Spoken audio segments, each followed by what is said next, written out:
उठक लेना ठीक नहीं है। भगवान ने रातों रात ही अपनी योग माया को आज्ञा दी, कहा समुद्र के बीच में एक नया नगर बसा दो। विश्वकर्मा को आज्ञा दी, देखते ही देखते सब वहां पे बढ़िया सा एक नगर बसा दिया, महल बना डाले और योग माया के द्वारा यहाँ सोते सोते सारे मथुरा वालों को शिफ्ट कर दिया। उनकी घर गृहस्थी की सामग्री के साथ में सीधे कहाँ नए नगर में। सवेरे उनकी आंख खुली, निकले आंख मलते मलते, अरे ये नए घर में कहां से आ गए। बाहर निकले, देखा सब नया नया नगर है, यहाँ कहां से आ गए। दूसरा और मिला, उसने कहा यहाँ कहां से आ गए, इस नगर का द्वार कहाँ है। दूसरा फिर आया, कहा द्वार कहाँ है। तीसरा आया, द्वार कहाँ है, तो नाम पड़ गया, का नाम पड़ गया द्वारिका। इधर भगवान जब सवेरा हुआ, ये कालिवन को लेके मथुरा को घेर रखा है। भगवान बलराम के साथ निकले बाहर और जैसे ही बाहर आए, बलराम लड़ने को तैयार हैं। कन्हैया ने कहा दाऊ लड़ना नहीं है, हमेशा अड़ के खड़े ही मत रहो, कहीं भागने को भी तैयार रहना चाहिए। और दाऊ को इशारा किया और जरासंध के सामने से भाग खड़े होते हैं। जरासंध पीछा करता है, ये जो कालिवन है ये पीछा करने लगता है, अरे काय रुक जा। और पीछा करते करते प्रोषण पर्वत पर ले आए भगवान उस कालेवन को, और वही पर्वत की एक गुफा में जा करके प्रवेश कर गए। वहां पर एक सतयुग के प्राणी थे, राजा मुचकुंद, जो सतयुग से सोए पड़े थे। जा करके अपना पीतांबर ऊपर डाला और चुपचाप एक शिला के पीछे छुप गए। इधर ये आया कालेवन, अरे कायर रुक जा, मुझसे युद्ध कर, फिर दिखा के क्यों भाग रहा है। आया, उसने भी गुफा में प्रवेश किया, देखा अच्छा ये कायर यहाँ सो रहा है। भाग करके जा करके गुस्से में एक लात मारी। वो पीतांबर था, उनको लगा कन्हैया कृष्ण सो रहा है यहाँ पर। जाके जोर से लात मारी और वो मुचकुंद की नींद टूटती है। और जैसे ही आंख खोली, सामने पड़ गया कालेवन। देखते ही मुचकुंद की दृष्टि पड़ते ही कालेवन धू धू करके जल जाता है, भस्म हो जाता है। तब पीछे से कन्हैया निकले, दोनों का संवाद हुआ। ये मुचकुंद कभी गए थे देवासुर संग्राम करने, इंद्र की सहायता करने के लिए। जब इंद्र विजयी हुआ, उसने इंद्र ने कहा राजा मुचकुंद तुम कोई वरदान चाहते हो तो मांग लो। राजा मुचकुंद ने कहा क्या मांगू तुमसे, अब मैं ये युद्ध करते करते बड़ा लंबा समय बीत गया है, बहुत समय से मैंने आराम नहीं किया, यही वरदान दे दो कि मैं चैन की नींद सोऊं, और कोई अगर मेरी निद्रा भंग करे तो मेरे देखते ही वो भस्म हो जाए। मैं तो आजकल के बच्चों को यही वाला वरदान चाहिए, और सवेरे की नींद हो तो क्या कहने। वो कहते रात में जगा लो कोई बात नहीं, लेकिन सवेरे थोड़ा उठना मुश्किल रहता है। इधर भगवान ने आशीर्वाद दिया, मुझको चले गए तपस्या करने के लिए। ये समझे ये 50वें अध्याय में आक्रमण होता है जरासंध का। ये जीवन की कथा है, जैसे दशम स्कंद जिसमें भगवान कृष्ण कथाएं हैं, इसके 2 भाग हैं, एक पूर्वार्ध और 50वें अध्याय से शुरू होता है उत्तरार्ध। ऐसे ही ये मनुष्य का जीवन है, इसके भी 2 भाग कर लो। एक है 50 साल के पहले पूर्वार्ध और 50 के बाद का उत्तरार्ध। हमें लगता है संख्या ज्यादा तो उत्तरार्ध वालों की है, 50 पार किए वालों की है कि नहीं। और ये गिनतियां बहुत कुछ सिखाती हैं। एक संत ने बड़ा अच्छा सुनाया, कहा ये संख्या संकेत करती है। जैसी उम्र हो गई 50, अगली संख्या क्या आएगी, 50 के बाद 51। चलो अंग्रेजी में बोलो 51 और हिंदी में 51। चाहे हिंदी पढ़ो चाहे अंग्रेजी पढ़ो, इशारा क्या कर रही है, अब रास्ता पकड़ो 1 का। 51, 52, फिर 54 है कि नहीं, 57, 58, क्या कह रही संख्याएं। कहा अब ये दुनियादारी, त्यज लोक धर्मान धर्मम भजस्व त्यज लोक धर्मान। 50 10वां आ जाए तो फिर जिम्मेदारी नीचे वालों को सौंप दो, ज्यादा टोका टाकी मत करो। ज्यादा टोका टाकी की तो घर वाले पहुंचा देंगे जंगल में। यहाँ बैठे, हाँ घर वाले भी कहते होंगे यहाँ बैठे खास में टोका टाकी करते रहते हैं, जाओ वहां पे सत्संग आश्रम सत्संग चल रहा, कथा चल रही है, जाके वहीं खास वहीं जाके टोका टाकी करो। संख्या कह रही अब जाओ वन, वन मतलब अब समय है वानप्रस्थ का। ब्रह्मचर्य आश्रम 25 साल, फिर 25 साल पूरी जिम्मेदारी साथ में गृहस्थ आश्रम, और फिर जब 50 पार हो तो समझ लो अब आ गया है वानप्रस्थ। अब स्थित हो जाओ एक किनारे, एक घर के कोना पकड़ लो, कोन मोन क्या नोन कोन मोन पूछ सकते। डोंगरे जी महाराज कहा करते थे ये बात साधकों को कि ये 50वें के बाद 3 चीज का सेवन करना चाहिए, नोन कोन मोन। समझा गई बात? का खाना सामने आए तो अब मत कह देना कि नमक कम है, नून वो अवधि में कहते हैं नमक को नून। कहा ज्यादा टोका टाकी मत करना कि खराब है कुछ है, अरे नमक ज्यादा हो तो पानी मिला के घोल के पी लो, अंदर तो मिलेगा ही पानी। और कम है तो कोई बात नहीं, कम खा लेना, कम खा लेना, चुपचाप जो आ जाए भगवान का भोग लगा करके भगवान का प्रसाद खा लेना। फिर एक कोना पकड़ लो घर का, एक कोने में रहा करो, जहां भगवान का मंदिर बना लो, वहीं कुछ सदग्रंथ रख लो। सुबह से उठ करके कहा भगवान की पूजा करो, भगवान की सेवा करो, सदग्रंथ पढ़ो। और फिर तीसरा है मौन, ज्यादा टोका टाकी घर में इधर घूम के मत बोलते होते रहना। दोनों कोन मौन ये तीनों का सेवन करो, इसका नाम है वानप्रस्थ। जैसे 51 हो जाए तो समझ लो अब टोका टाकी करना ठीक है नहीं, अपनी इज्जत अपने हाथ है। और नहीं माने तो कहां चले गए? का कुछ संसार में होते हैं 60 जो ना तो अपने जीवन को सुधारते हैं और 4 और को बिगाड़ते हैं। तो आप भी चले गए उन 60 के बीच में। किसके बीच में?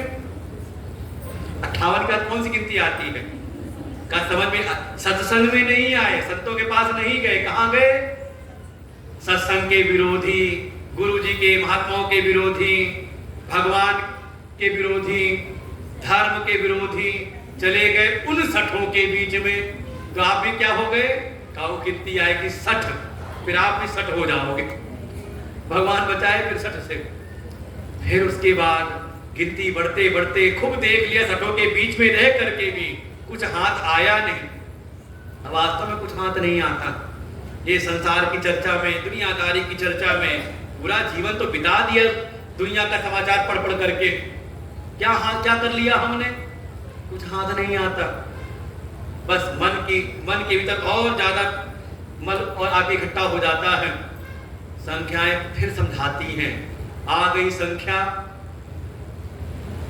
68 के बाद 69 संख्या फिर कहती है अरे बाबा अब तो 70, 71, 72, 73, अरे अब तो जहां जाके सत्संग चल रहा है प्रज्ञानम आश्रम में, गुरु जी की सेवा कर, वहां जाके कुछ भजन कर, जाके सत्संग सुन करके तर जा, भक्ति ज्ञान वैराग पा करके तर जा। भाई भागवत है ना, भा माने भक्ति, वा माने वैराग, ज्ञा माने ज्ञान और ता माने तर जाओ इनको पा करके। लेकिन समझ में आता नहीं समझ में आया तो फिर संख्या आती है 79, 80, 81, फिर जिंदगी यही रहेगी, सी निकलती रहेगी। 2 कदम चले नहीं कि चला जाता नहीं, सांस उठती रहती है, सी। माता जी सामने बैठी है, उनको नहीं कह रहे हैं, माता जी सत्संग सुनने वाली है। ये जो सत्संग में ना के दूर से सुन रहे हैं ना, जब उनके लिए कहा सी करते करते करते करते आ गई संख्या 90। अब भी समझ में नहीं आया तो रहा सहा जो मान था ना घर में, वो भी सब हो गया समाप्त। अब कोई ठीक से बात नहीं करता, बस अबे तबे करके बात करता है। 91, 92, 93 और धीरे धीरे संख्या आई 100। तो समझ लो जीवन लीला समाप्त हो गए। अब फिर शुरू हो जाएगी वही। इसलिए संख्या समझा रही है ये 50वें जैसे ही उत्तरार्ध प्रारंभ हुआ उसी समय आक्रमण हुआ जरासंध का। जरा माने बुढ़ापा, संध माने जुड़ जाना। जितने 50 के ऊपर आ गए हो सब सावधान हो जाओ, अब उनके लिए कथा शुरू हो रही है। बाकी कम वाले हैं भी अभी दुनिया में खूब मौज कर लो, लेकिन 50 के ऊपर वाले उत्तरार्ध वाले तो उनके लिए कथा शुरू हुई। अब आक्रमण हुआ जरासंध का। 23 अक्षौणी सेना इकट्ठी करके घेरता है और 17 बार आक्रमण किए हैं। तो ये आक्रमण करता है जरासंध। कैसे? कभी शीशा उठाया, देखा श्रवण समीप भय सित केसा। एक सफेदी सी दिखाई दी, कहा कोई बात नहीं, कैंची लेके काट दिया। एक आध दो बार एक काट दिया हमने। धीरे धीरे बढ़ते बढ़ते पलितम मुंडम, पूरा ही पाला पड़ गया। तो कितना लड़ोगे? अंगम गलितम पलितम मुंडम दशन विहीनम जातम तुंडम वृद्धो याति गृहीत्वा दंडम तदपि न मुंचति आशा पिंडम भज गोविंदम गोविंदम भज मूढ़मते। इसीलिए भगवान कह रहे हैं, हमारे भगवान शंकराचार्य विराज में कहते हैं अरे गोविंद को भजो, गोविंद को भजो। नहीं तो स्थिति कैसी आ जाएगी? अंगम गलितम, ये सब अंग गलने लगे, चमड़ियां बिल्कुल झूलने लगी, गलने लगता है। पलितम मुंडम, ये सिर के ऊपर पाला पड़ जाता है। पाला मतलब कभी पाला पड़ता है तो सब जगह सफेदी छा जाती है। सफेदी छा जाए तो ये सब है जरासंध के आक्रमण। दशन विहीनम जातम तुंडम, ये दसों जो इंद्रियां जो हमें दिखाती थी, चलाती थी, धीरे धीरे सब हो जाती हैं शिथिल। कहा दिखना बंद हो गया, कम हो गया, सुनाई कम देने लगा। खाते पीते कुछ पता चलता ही नहीं क्या खा रहे हैं, और खा ले तो भीतर मशीन पचाती नहीं, चूरन और खाना पड़ता है। खाने के बाद हाथ पैर साथ देते नहीं। हाथ में आ गया डंडा, बड़ा काम आता है, कोई कुत्ता उत्ता मिल जाए तो भगा सकते हैं। बोला कमर झुक गई, हाथ में आ गया डंडा। लेकिन ऐसी स्थिति आने के बाद भी तदपि न मुंचति आशा पिंडम, ये संसार में सुख की आशा छूटती नहीं। लगता है बस यहाँ से सुख मिलेगा, वहां से सुख मिलेगा, और इतने में जीवन लीला समाप्त हो जाती है। इसलिए बिल्कुल सब संकेत है बुढ़ापे के, जरासंध के। और आप चाहे कितना भी युद्ध करते रहो, आप लगा लो गोद छेड़ डाई, चलो हमने गोपाल सफेद हुए, हमने लगा लिया। अरे कब तक काला करते रहोगे? पूरा जीवन तो काला कर करके बिता ही दिया, कुछ तो उज्जवल काम करो, उज्जवल। हमने लगा के हम जीत गए।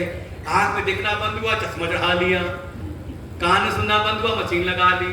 तो ये समझ लो ये युद्ध चलता है। भगवान भी कहते 17 बार मैंने भी युद्ध किया है, सब जगह करना शुरू किया।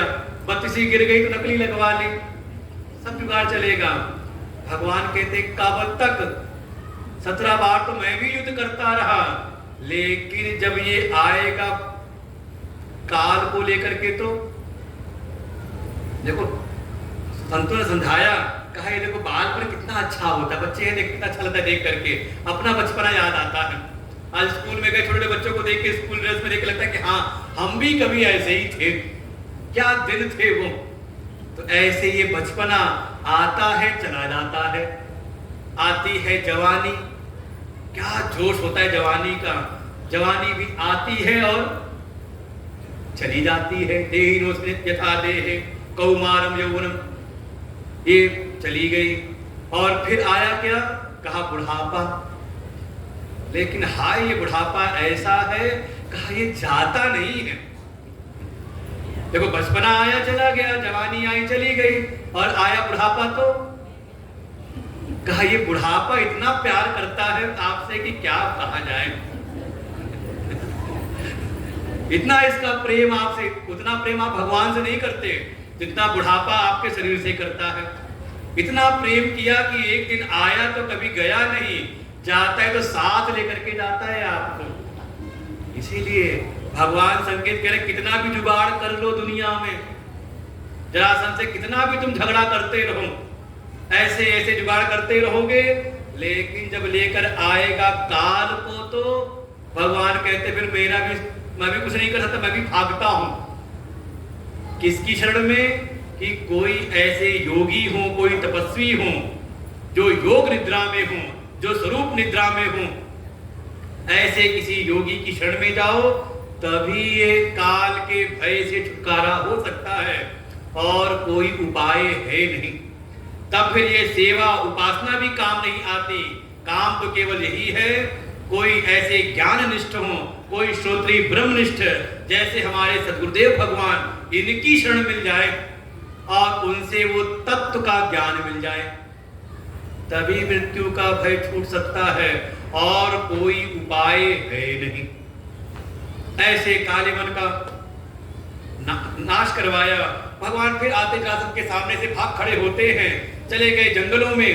जरासंध ने पूरे जंगल में आग लगा दी, जब नहीं मिले तो मन में आया अब तो इस जंगल की आग में जल के मर जाएंगे। जरासंध वापस लौट आए। उधर भगवान जंगलों में भागते भागते समुद्र के रास्ते पहुंच गए द्वारिका में। जैसे ही द्वारिका में पहुंचे, जय जयकार होने लगी, बोले द्वारकाधीश भगवान की जय। इधर जय जयकार हो रही थी, पीछे से बलराम जी ने कहा हाँ ठीक है द्वारिकाधीश है, लेकिन अभी रण में पीठ दिखा करके भाग करके आए हैं। तो बलराम जी ने कहा एक जयकारा और लगा लो, बोलो नरसिंह भगवान की। भगवान कहते किसी तरह से मेरा स्मरण तो करो, एन प्रकारेण तस्मात् केनापि उपायेन मनः कृष्णे निवेशयेत्।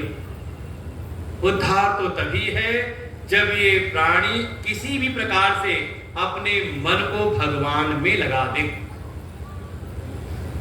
भगवान की कृपा उस पर सदैव होती रहती है। इधर धीरे धीरे समय बीता। एक सतयुग के प्राणी है राजा रैवत, उनकी कन्या बड़ी हुई, नाम है रेवती। मन में आया किससे विवाह करूं, तो पूरा ढूंढ डाला, कोई उनको लगा नहीं, ठीक ठाक कोई लड़का मिला नहीं अपनी कन्या के लिए। मन में आया सारी सृष्टि के को बनाने वाले हैं ब्रह्मा जी, जाकर के उन्हीं से पूछता हूं कि इनके लिए किस वर को रच रखा है उन्होंने, उनके तो हिसाब किताब होगा ही। और चले गए ब्रह्मलोक में, लेकिन ब्रह्मा जी बैठे थे कुछ हिसाब किताब करने। सेवकों ने कहा आप बैठिए प्रतीक्षालय में, प्रतीक्षा करिए। थोड़ी देर बाद ब्रह्मा जी अपना हिसाब किताब निपटा करके जैसे ही आए सामने, देखा रैवत, उन्होंने प्रणाम किया, अपनी कन्या से प्रणाम करवाया। ब्रह्मा ने पूछा कैसे आना हुआ। रैवत ने कहा ये मेरी कन्या है, इसके लिए मैं वर ढूंढ रहा था, कोई मिला नहीं, तो मैंने सोचा आपसे ही पूछ लूं। ब्रह्मा ने कहा तुमने काम तो अच्छा किया, लेकिन जब तक तुम अपने उस मर्त लोक से तुम आए यहाँ बैठ के तुमने प्रतीक्षा की, इतनी देर में तुम्हारा सतयुग चला गया, तुम्हारा पृथ्वी लोक का त्रेता युग भी बीत गया, और जब तक मैं बताऊंगा और तुम नीचे जाओगे तब तक द्वापर भी अपने अंतिम चरण में होगा। इसलिए तुरंत जाओ, शीघ्र अति शीघ्र जाओ। द्वारिका में वसुदेव और रोहिणी के पुत्र हैं बलराम जी, इनके लायक वही है और कोई हो नहीं सकता। और फिर भागते हुए आए, वसुदेव जी को सारी बात बताई, और झटपट चटमंगनी पट ब्याह हो गया बलराम जी का। वे बड़े भाई है, कल हुआ तो बड़े भाई का ही होगा। ऐसे ही समय घमासान हुआ कैलाश पर, वो दोनों भाइयों में हो गया गणेश जी और कार्तिकेय जी। अरे नहीं मैं बड़ा हूं, मैं बड़ा हूं। गणेश जी कहते ठीक है तुम बड़े हो गए, लेकिन अगर पूजा मुझको पदार्थ मिला हुआ है, सबसे पहले मैं पूजा जाता हूं। कार्तिकेय ने कहा चाहे कुछ भी हो जाए, एक समय तो ऐसा होगा जिसमें नंबर मेरा आएगा। पूछा किसमें? कहा ब्याह जब होगा तो पहले बड़े भाई का होता है, गणेश जी का नहीं, उसमें ही पहले मैं नंबर लगाऊंगा। और फिर सारी घटनाएं होती हैं। तो पहले बड़े भाई हैं बलराम जी, तो उनका ब्याह हुआ रेवती जी के साथ में। लेकिन एक बड़ी विडंबना है, ये बलराम जी हैं द्वापर युग के और रेवती जी हैं सतयुग की। तो ये युगांतर से, कालांतर से ये मनुष्यों की जो लंबाई है ना, कुछ घटती जा रही है। भाई पहले देखो पुराने लोगों देखते थे, कोई 6 फीट, कोई 6.5 फीट, कोई 7 फीटा होता था, और धीरे धीरे धीरे धीरे घटती जा रही है ना। अब कोई 5 फीट भी हो जाए तो कहता है बहुत लंबा चौड़ा। और ऐसा वर्णन हमारे पुराणों में है कि जब कलयुग अपने बिल्कुल अंतिम चरण में होगा तो ये मनुष्य की जो ऊंचाई और कम हो जाएगी, बिल्कुल बहुत छोटा हो जाएगा, कोने जैसा हो जाएगा, ऐसे ऐसे। तो ये कालांतर से धीरे धीरे ऐसा हो गया। तो रेवती जी है सतयुग की और बलराम जी हैं द्वापर के। अब जहां जाए बड़ी जगह साई हो, बड़ी बढ़िया विधाता ने जोड़ी बनाई है। देखो पत्नी देवी जी इतनी लंबी और ये ठिकने से इनके सामने। कभी मान लो बलराम जी कुछ बातचीत सलाह करनी हो तो कहते देवी थोड़ा बैठो। जब रेवती जी बैठती तब बलराम जी का आमना, खड़े होकर आमना सामना होता, तब कुछ वार्तालाप होता। रेवती जी भी कहती तुम्हारा महल का एक छोटा है, छत नीची पड़ती है, ये चौखट भी छोटी सी है, मुझे बड़ी दिक्कत होती है। बड़ी गुस्सा आई। एक दिन बलराम जी ने उठाया अपना हल, उनके कंधे पे टिका करके जोर से खींचा नीचे की ओर और बिल्कुल अपने कंधे का रबर ला के छोड़ा। कहा अब बताओ छत ठीक है कि नहीं। तब जोड़ी ठीक ठाक हो गई। शीशुकुवाच राजा आसी भीष्मको नाम विदर्भाधिपतिर्महान् तस्य पंचा भवन पुत्रा कन्यैका च वरानना रुक्मग्रजो रुक्मरथो रुक्मबाहोरनन्तर रुक्मकेशो रुक्माली रुक्मणी येषां ससासति। श्री सुखदेव जी आगे कथा सुनाते हैं कि एक विदर्भ देश के राजा हैं, राजा भीष्मक। उनके 5 पुत्र हैं, रुक्मी, रुक्मरथ, रुक्मबाहु, रुक्मेश, रुक्माली, और सबसे छोटी एक कन्या है, नाम है रुक्मणी। साक्षात श्री ही प्रकट हुई है इस रूप में। महल के अंदर रहते रुक्मणी जी जब कोई ब्राह्मण देवता आते हैं उनकी सेवा करती हैं, कोई संत आते हैं उनकी सेवा करती हैं। उनकी सेवा से प्रसन्न होकर के वो जो संत लोग हैं उनको द्वारकाधीश कृष्ण की कथाएं सुनाती हैं, उनके लीला चित्रों का उनके समक्ष वर्णन करते हैं और संतों के मुख से भगवान की महिमा को सुनते सुनते रुक्मणी जी ने अपने हृदय से भगवान का वर्णन कर लिया, कृष्ण का वर्णन किया। रुक्मणी जी ने अपने हृदय की बात बताई अपनी सखी को, सखी ने माँ को बताया, माँ ने पिता को बताया। माता पिता तो राजी हो गए, लेकिन जो बड़ा भाई है रुक्मी, चलती उसी की थी घर में। बड़े भाई की को जैसी उसको खबर लगी उसको तो बिल्कुल भी रास नहीं आया। कहा मैं उस कायर जो छुप करके रहता है, टापू पर द्वीप पर रहता है, ऐसे छुप के रहने वाले वो गालों के बीच जिसका पालन पोषण हुआ हो, उस कृष्ण से अपनी बहन का विवाह नहीं करूंगा। सबने पूछा फिर कहाँ विवाह करेगा? विवाह करने योग तो हो गई तेरी बहन, किससे विवाह करेगा? उसने कहा चेदिराज का राजा है, मेरा मित्र है शिशुपाल, उससे विवाह करूंगा। और संदेशा भेज दिया शिशुपाल को। इधर रुक्मणी जी ने जब उनको सब कुछ पता चला, उन्होंने एक ब्राह्मण देवता को अपना दूत बनाया और बढ़िया एक सुंदर पत्र लिख करके भगवान से प्रार्थना की। अब देखो दुनिया की कथाएं पुरानी हैं, पुराणों की, लेकिन पुरानी हो के पुरा अपि नवा, बिल्कुल नई है। जैसे रुक्मी तैयार नहीं हुआ कि अपनी बहन का विवाह मैं कृष्ण से करूं, किससे करूं?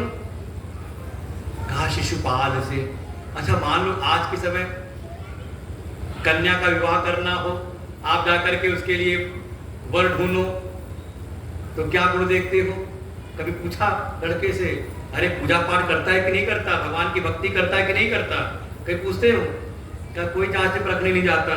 कि भक्ति उक्ति करता कि नहीं करता, सत्संग सुनता कि नहीं सुनता, संतों की सेवा में रहता है कि नहीं रहता। क्या पूछते हैं?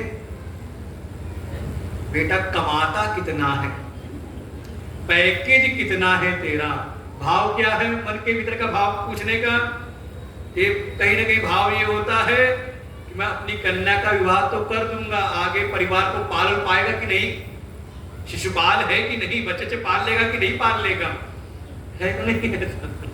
देखिए मनोवृत्ति वही चली आ रही है। इधर रुक्मिणी जी ने अपना पत्र भेजा ब्राह्मण देवता के हाथों से। रुक्मिणी उवाच श्रुत्वा गुणानुभवं दर्शनवतां ते निर्विश्य कर्ण विवरहि हरतु अंगतापम। और भगवान से प्रार्थना की उस पत्र के माध्यम से। वो ब्राह्मण देवता पहुंचे द्वारिका में, भगवान ने बिल्कुल उनका बड़े सम्मान से उनका स्वागत किया है। और दाएं हाथ से पत्र लेकर के जब भगवान ने पढ़ा, रुक्मिणी जी ने अपने हृदय के भाव को वहां व्यक्त किया। रुक्मिणी जी कहती, हे कृष्ण, मैंने आपके बारे में पहले मैंने सुना, संतों से मैंने आपके गुणानुवाद, आपकी महिमा, आपके लीला चित्रों को मैंने सुना। देखो बिना सुने भगवान की भक्ति नहीं होती। और जब मैंने सुना तो वो आपके अमृत समान जो आपकी कथाएं, आपकी जो महिमा है, वो मेरे कानों के छिद्र से मेरे हृदय में प्रवेश हुए। और जैसे आपकी वो जो महिमा लीलाएं कुछ मैं सुना, वो हृदय में प्रवेश हुए। हृदय के भीतर के जो भी ताप संताप थे, वो सब के सब तत्क्षण ही सब शांत हो गए। और मैंने हृदय से आपका वर्ण किया है। इसलिए प्रभु मैंने तो वर्ण कर लिया, अब आप भी कृपा करिए, आप ही मेरा वर्ण करिए। अब तो मैं आपके ही अधिकार में हूं। हाँ, मन में आपके हो सकता है होगा कि अगर आप मेरा वर्ण करेंगे तो आपको क्या मिलेगा। तो यहाँ बहुत सुंदर बात कही है कि मैंने जीवन में जो भी इष्ट पूर्त ऐसे जो भी श्रोत्री शास्त्रों सम्मत जो भी मैंने कार्य किए हैं, जो भी मैंने सेवा की है, उन सब से अर्जित जो संस्कार हैं, वो सब मेरे साथ आपके पास आएंगे। जो मैंने जीवन में साधना की है, व्रत किया है, मैंने संतों की सेवा की है, ब्राह्मणों की सेवा की है, उस सब का जो पुण्य है, उस सब के जो संस्कार हैं, वो सब मेरे साथ आपको मिलेंगे। हो सकता है आपके मन में हो कि नहीं, यहाँ तो सब आए हुए, शिशुपाल आदि बहुत सारे राजा आए हुए हैं, तो थोड़ा भगवान को, थोड़ा उनके पौरुष को भी ललकारा है कि ऐसा ना हो कि आपके आने में देर हो जाए और जैसे किसी सिंह का शिकार कोई सियार लेकर के चला जाए, ऐसा ना हो कि आपके आने में देर हो और कोई और आकर के मुझको ग्रहण कर ले। और रास्ता भी बताया है कि इस समय जो ये यहाँ पर जो समाज इकट्ठा हुआ है, अगर आपके मन में हो तो कैसे आप उसको लेकर के जाएं। तो वो रास्ता बता दिया कि हमारे कुल की रीत है, जिस कन्या का स्वयंवर होता है हमारे यहाँ, वो स्वयंवर के प्रातः जाती है कुल देवी की पूजा करने के लिए, जो नगर से बाहर है मंदिर। और साथ में सेवक कम होते हैं, आप मेरा वहीं पर वर्ण कर लेना, वर्ण के अपहरण कर लेना, ऐसे युक्ति बताई है। और इधर ब्राह्मण देवता से पत्र मिलते ही भगवान ने अपने सारथी को बुलाया और ब्राह्मण देवता को रथ पे बिठा के तत्क्षण चल पड़ते हैं। पीछे से बलराम जी आए, देखा कन्हई दिख नहीं रहे, पता लगाया तो पता चला कोई विदर्भ से कोई आए थे ब्राह्मण देवता, कोई पत्र लेकर के। उनको लगा कहीं कन्हई जा रहा है, वहां कोई बत्ती ना आए, पीछे से एक सेना तैयार की, बलराम जी पीछे पीछे। इधर जैसा रुक्मिणी जी ने बताया था, प्रातः हुई, रुक्मिणी जी गई मंदिर में पूजा करने के लिए। देखो पूजा कर रही हैं देवी की, लेकिन हृदय में चाहती किसको है? वही है अन्य अभिलाषिता शून्यम, कोई और अन्य अभिलाषा नहीं, केवल कृष्ण को चाहती हैं। तत्क्षण जैसी बाहर निकली कन्हई आए अपने रथ पर, और जो साथ में सेवक सैनिक थे उनको कुछ होश भी नहीं आया। कन्हई ने पकड़ा रुक्मिणी जी का हाथ, रथ पर बैठाया और चल खड़े हुए। जब रथ कुछ दूर निकल गया तब सेवकों को समझ में आया अरे हमारी राजकुमारी का अपहरण हो गया है, जा करके राजमहल में खबर दी। रुक्मी क्रोध में आकर के सेना लेकर के चल पड़ता है।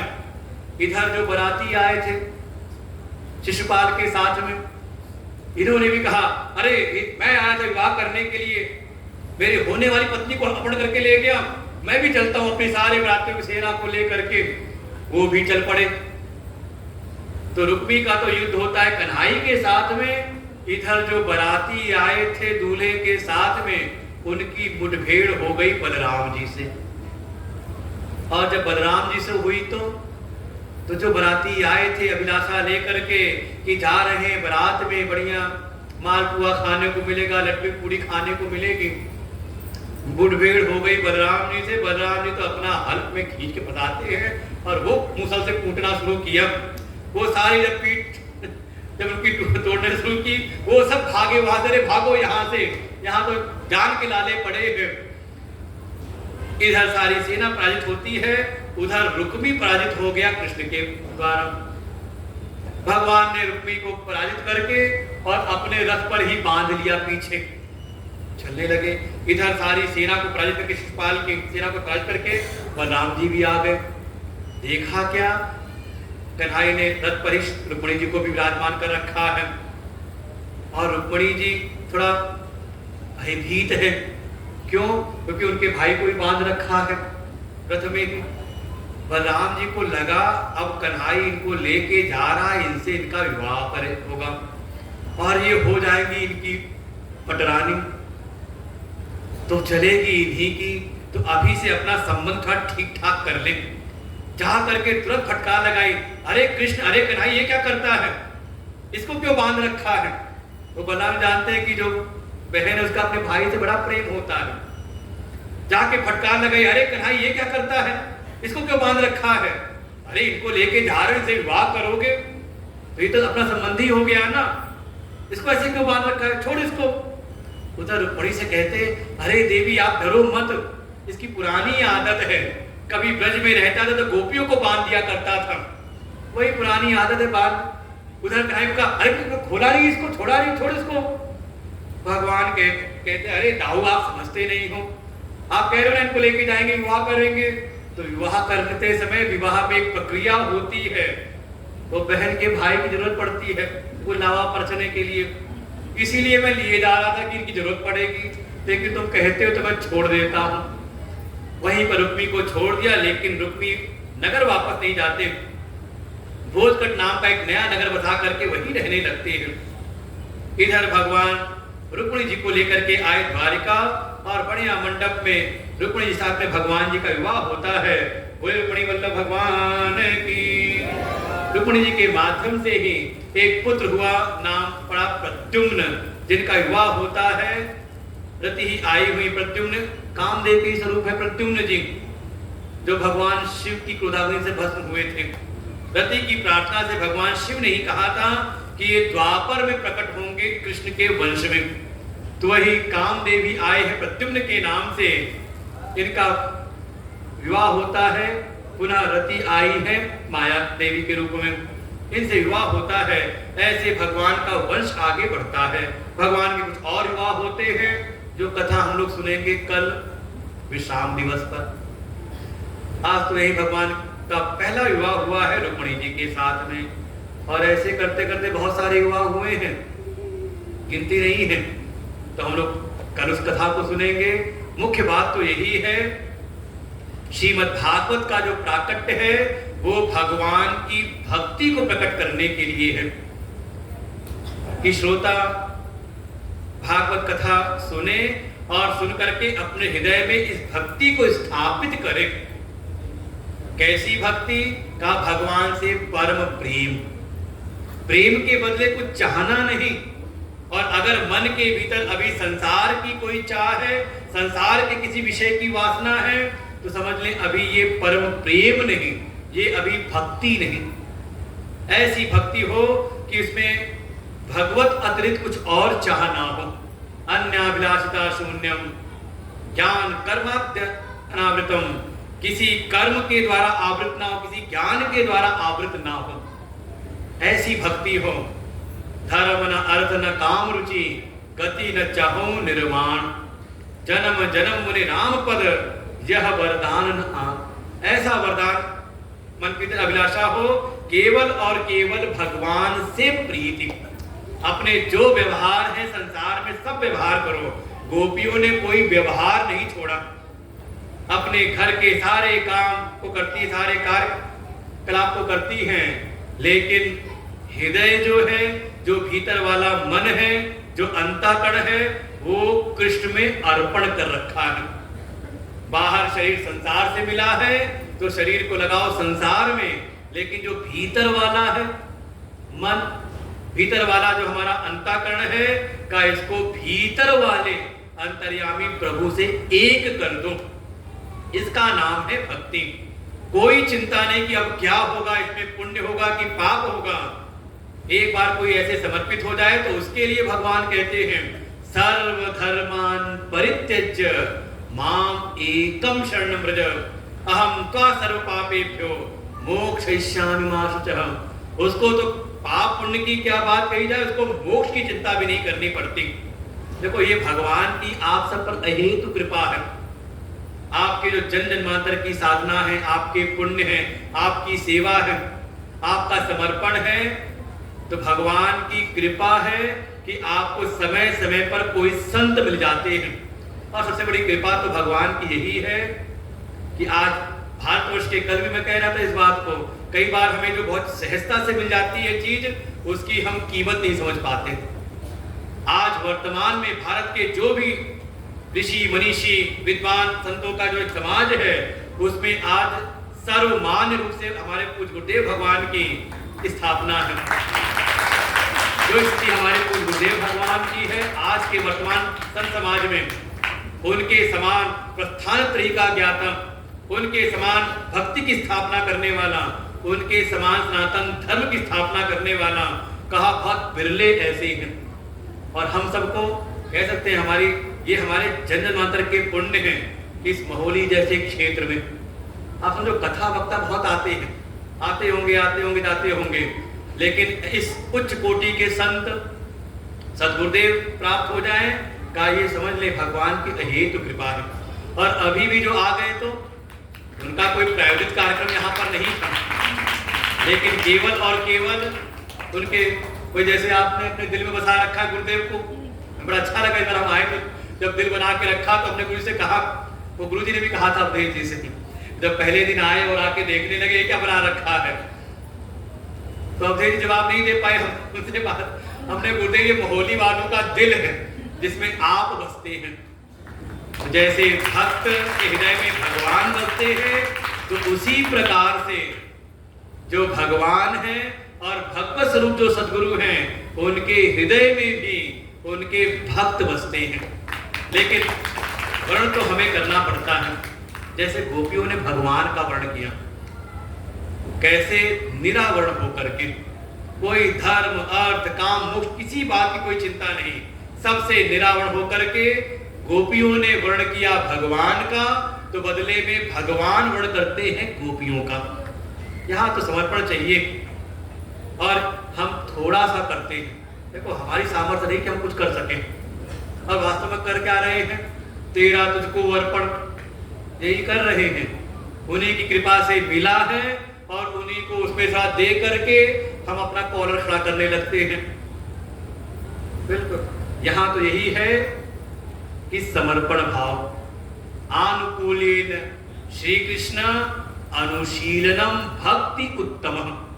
गुरुजी 2 दिन से, अब आप जिसने भी सुना 2 दिन गुरुजी को, देखो गुरुजी कोई प्रवचन नहीं कर रहे थे। क्या कर रहे थे?